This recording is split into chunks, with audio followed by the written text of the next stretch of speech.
Okay, so a big part of this game, like I said, is your Warcaster. Now, he can usually make a melee and or range attack. He can cast spells.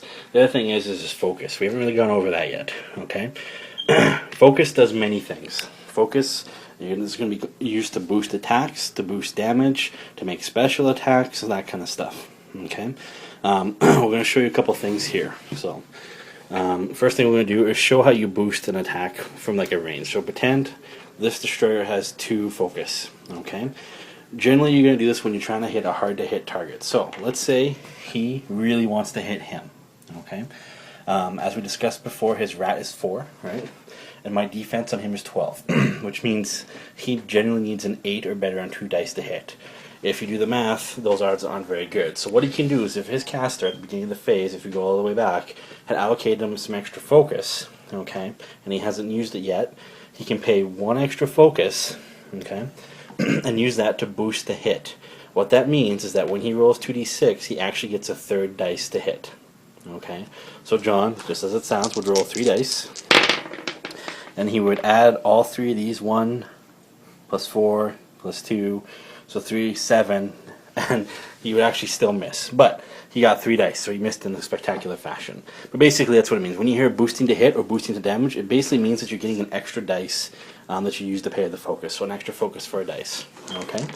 The other thing you can do is, if he had hit with that gun, he can then use his other focus to boost the damage. So just like it said, he would roll 3 dice, add the pow of his weapon, and then add those 3 together. Okay, it's very simple. And once again, if it beat his armor, he would take damage. That's what boosting to hit and damage with ranged means. Okay. The other thing, which is really fun, is a lot of jacks are melee orientated. Okay. So let's say my Crusader here. Okay. First of all, he's only got a base movement of 4, so he's not getting very far. What you can do though is what's called a special attack, which is a charge. It's something that you're going to use often. So basically, when you charge something, first of all, you have to spend a focus to do it. So let's pretend my Crusader had 2 focus on him. You can't really see, so I'm going to spend 1 focus to charge my target here.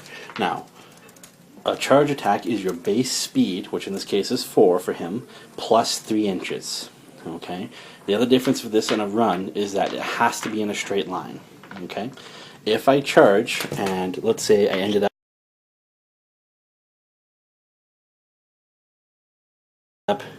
out of melee range with him, his activation is done. He can no longer do anything else. Okay. But in this case, what we're going to do is I'm going to say, okay, I'm going to charge, I declare my target, which is going to be him, and I'm going to measure from my base up to 7 inches. That's what his base speed of 4 plus 3 inches for the charge is. I would get in range, so I would charge in. Okay? So I spent 1 focus to charge. Now, what I would do is, once as usual, I would swing to attack. So he's got a defense of 10. Crusader has a mat of 4, or a mat of 6. So 6 plus 4 is 10. I equaled it, so I hit. Now, the nice thing of a charge, other than the movement, is that on the charge, you can use a 3rd dice for the damage. Okay, so just like a special attack. So instead of 2 dice, I get to roll 3d6, so 3 dice plus the power of my weapon, which is 18. So it's going to be what we call dice minus 2, which is your total of dice minus 2. So I rolled a 6, a 5, and a 2. So dice minus 2, I would get rid of that. I did 11 damage total. I would then roll location, which would be 5, and he would mark off boxes. So then I would say, now we're going to show you something else you can do with the focus. Other than boosting to hit and boosting the damage, one thing to note is if you charge, you cannot boost damage after. Okay, so if you charge and you hit, you can't boost damage in that attack. So you can't have 4 dice for that. That being said, let's say I've attacked with both my weapons and this thing is still standing in front of me. I can use this focus to make another melee attack. Okay, because like I said, they don't have a rate of fire or anything. So I would pick which weapon I want to use. I would also use the mace because it does more damage. And just like normal, I would roll 2d6 to hit. So I need a 4 or better. I rolled a 9, I hit. And then my POW 18 to his armor 20. So dice minus 2. So I rolled a 4, so 2 more damage. And I roll to the location, so you do 2 more damage to 1. Okay, so that's some of the basic uses of focus on jacks and such. So that's that. Charging for solos and warcasters, they can just do it. So as long as there's nothing in place saying that they can't, they can make their attacks.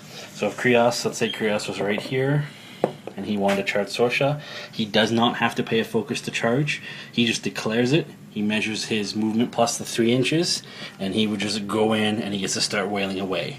He can also use his focus that's left on him to either boost the hit, boost the damage, or make additional attacks. Okay, and that's the basics of the focus with melee and shooting. The other thing of note here, I'm not going to really show you, but you can actually, when you do blast damage, okay, you can actually boost the damage on extra models hit. So for instance, I guess I will show you because it'll be easier.